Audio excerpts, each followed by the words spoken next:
Hi dears, welcome back to Xylem learning ബ്രിഡ് ടീമീസ് ആണ്. അപ്പൊ നമ്മുടെ റീപ്രൊഡക്ഷൻ ആനിമൽസിലെ വളരെ ഇമ്പോർട്ടന്റ് ആയിട്ടുള്ള സ്ഥിരമായിട്ട് ചോദിക്കുന്ന ഒരു കോൺസെപ്റ്റ് ആണ് ഡെവലപ്മെന്റ് ഓഫ് എംബ്രിയോ എന്ന് പറയുന്നത്. അതുപോലെ തന്നെ ഡെവലപ്മെന്റ് നമ്മൾ യങ്ങർ വൺസിൽ നിന്ന് എങ്ങനെയാണ് അഡൽട്ടിലേക്കുള്ള ഫോർമേഷൻ നടക്കുന്നത് എന്നുള്ളത്. സോ ഈ ഒരു ടോപ്പിക്ക് നമുക്ക് ഈ ഒരു ഒറ്റ വീഡിയോയിൽ കംപ്ലീറ്റ് ആയിട്ട് തന്നെ പഠിക്കണം. എല്ലാ മക്കളും എന്ത് ചെയ്യാൻ നിങ്ങളുടെ ഫ്രണ്ട്സിലേക്ക് ഷെയർ ചെയ്ത് കൊടുക്കുക. അപ്പൊ നമുക്കിത് അടുത്ത മെയിൻ ടോപ്പിക്കിലേക്ക് നമ്മൾ കിടക്കാം. ഓൾറെഡി നമ്മൾ ഫെർട്ടിലൈസേഷനും കാര്യങ്ങളൊക്കെ പറഞ്ഞിരുന്നു, മെയിൽ ആൻഡ് ഫീമെയിൽ റീപ്രൊഡക്റ്റീവ്സ് ഒക്കെ കണ്ടതാണ്. അപ്പൊ എങ്ങനെയാണ് എംബ്രിയോ ഡെവലപ്മെന്റ് നടക്കുന്നത്? ഇവിടെ നിങ്ങൾക്ക് കാണാം, fertilisation result in formation of zygote which belong to develop to an embryo. അല്ലെ, ആദ്യം നമ്മൾ പറഞ്ഞ പോലെ തന്നെ മെയിൽ ആൻഡ് ഫീമെയിൽ ഗാമേറ്റ് ഉണ്ടാകും. അതെന്ത് ചെയ്യുന്നു? ഫ്യൂഷൻ നടക്കുന്നു. ഇവിടെ നമ്മുടെ ബോഡിയിലാണെങ്കിൽ എഗ്ഗും സ്പേമും തമ്മിൽ ഫ്യൂഷൻ നടന്ന് സൈഗോട്ട് ഉണ്ടാവുകയാണ് ചെയ്യുന്നത്.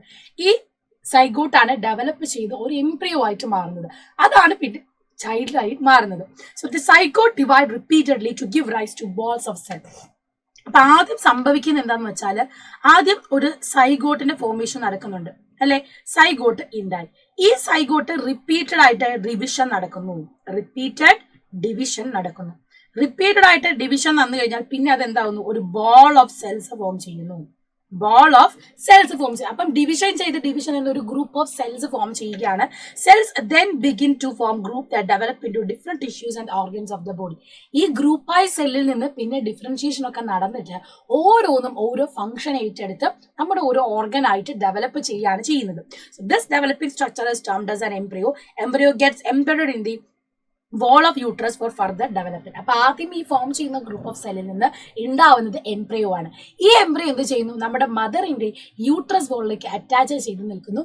ആ അറ്റാച്ച് ചെയ്തിട്ടാണ് ഈ ഒരു ഡെവലപ്മെന്റ് അവിടെ നടക്കുന്നത്. സോ ഇവിടെ നിങ്ങൾക്ക് കാണാൻ പറ്റുമല്ലോ, നോക്കാം. നമ്മുടെ ഓവറിൽ നിന്ന് ഓവം റിലീസ് ചെയ്തു, അവിടെ നിന്ന് സ്പേം വന്നു, അത് ഫെർട്ടിലൈസേഷൻ നടന്നു, സൈഗോട്ട് ഉണ്ടായി. ഈ സൈഗോട്ട് പിന്നെ കണ്ടിന്യൂസ് ഡിവിഷൻ നടക്കാണ്. അങ്ങനെ ഡിവിഷൻ നടന്ന ഒരു ഗ്രൂപ്പ് ഓഫ് സെല്ല് ഫോം ചെയ്യും. ആ സെല്ല് പിന്നെ എങ്ങോട്ടേക്ക് എത്തുന്നു? യൂട്രസിന്റെ വോളിലേക്ക് വരുന്നു. അങ്ങനെ ഈ യൂട്രസിന്റെ വോളിൽ അതിന് എന്ത് ചെയ്യുന്നു? ഇംപ്ലാന്റ് ചെയ്യുന്നു. നമ്മൾ പറയുക ഇംപ്ലാന്റ് ചെയ്തു എന്നാണ്. ഇങ്ങനെ ഇംപ്ലാന്റ് ചെയ്തിട്ടാണ് ഈ എംബ്രിയോ ഡെവലപ്പ് ചെയ്യുന്നത്. അപ്പൊ ഇവിടെ നിങ്ങൾ നോക്കുക, കണ്ടോ, യൂട്രസ് വാളാണ് ഈ കൊടുത്തിട്ടുള്ളത്. അവിടെ എംബ്രിയോ ഇങ്ങനെ ഡെവലപ്പ് ചെയ്യാണ്. അതിൽ നിന്നും ഓരോ സെല്ലുകൾ ടിഷ്യൂസ് ആയി മാറുന്നു. ഓരോ ടിഷ്യൂസ് ഡിഫറൻഷിയേറ്റ് ചെയ്ത് ഓരോ പെർട്ടിക്കുലർ ഓർഗൻ ഡെവലപ്മെന്റിലേക്ക് പോവുകയാണ് ചെയ്യുന്നത്. ഇങ്ങനെയാണ് എംബ്രിയോ ഡെവലപ്മെന്റ് നടക്കുന്നത്.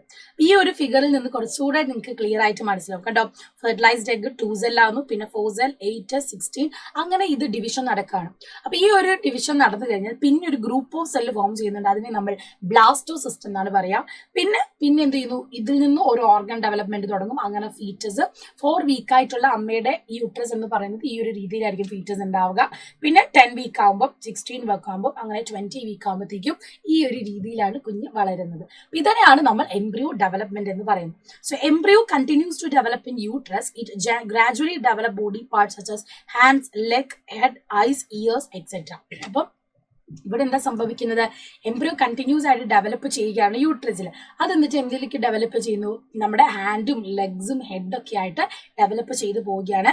And the stage of embryo in which all body parts can be identify is called foetus. അപ്പം എംബ്രിയോ സ്റ്റേജിൽ നമുക്ക് കാണാൻ പറ്റും, ഓരോ ബോഡി പാർട്സും കാണാൻ പറ്റുന്ന ഒരു സ്റ്റേജ് ഉണ്ട്. നമ്മൾ സ്കാനിങ് ഒക്കെ ചെയ്യുമ്പോൾ കുഞ്ഞിന്റെ കൈ, കാലൊക്കെ കാണാൻ തുടങ്ങുന്നത്. അപ്പൊ stage of embryo in which all body parts can be identified. Body parts identify ചെയ്യാൻ പറ്റുന്ന സ്റ്റേജിനെ നമ്മൾ പറയുന്നതാണ് ഫീറ്റസ് എന്ന് പറയുന്നത്. അപ്പൊ മനസ്സിലായാലും ഫീറ്റസ് എന്ന് പറയുന്ന സ്റ്റേജ് എന്താണ്? Stage of embryo in which body parts can be identified. When development of foetus is complete, mother gives birth to the baby. അപ്പൊ ഫീറ്റസ് നമ്മൾ പറയുന്ന പോലെ ഈ ഒരു ഡെവലപ്മെന്റ് നടക്കുന്നു. ഡെവലപ്മെന്റ് കംപ്ലീറ്റ് ആയി കഴിഞ്ഞാൽ മദർ എന്ത് ചെയ്യുന്നു? കുഞ്ഞിന് ജന്മം കൊടുക്കുകയാണ് ചെയ്യുന്നത്. ഈ രീതിയിലാണ് ഈ ഒരു പ്രോസസ്സ് പോകുന്നത്. ഇനി ഹെന്നിന്റെ കേസിൽ എങ്ങനെയാണ് സംഭവിക്കുന്നത്? ഇപ്പൊ നമ്മൾ പറഞ്ഞത് ആനിമൽസ്, നമ്മുടെ മാന്റെ കേസിലാണ്.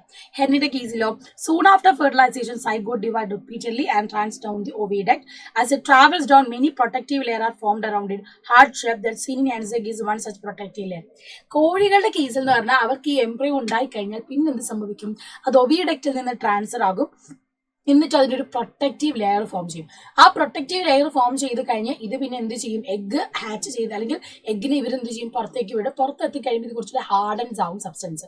അങ്ങനെയാണ് കോഴി മുട്ട ഉണ്ടാവുന്നത്.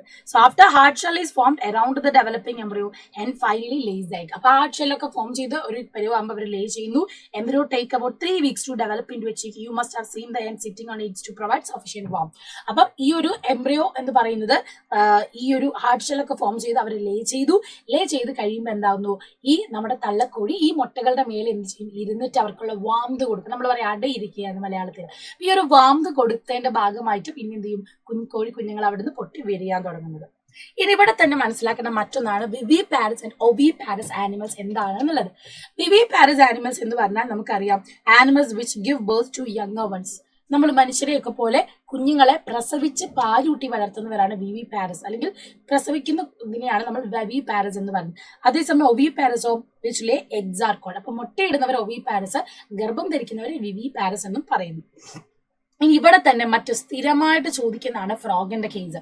ഫ്രോഗിലെ what is metamorphosis, young one to adult. ഇവർക്കൊരു പ്രത്യേക മോർഫോളജിക്കൽ ചേഞ്ച് ഒക്കെ ആവുന്നുണ്ട് അല്ലെ.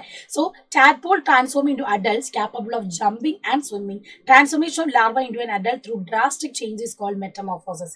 ഇങ്ങനെ ഒരു നോർമൽ എഗ്ഗിൽ നിന്ന് ഡെവലപ്പായി ഒരു ലാർവൽ സ്റ്റേജ് കടന്നിട്ടാണ് ഇവരുടെ അഡൽട്ട് ആയി മാറുന്നത്.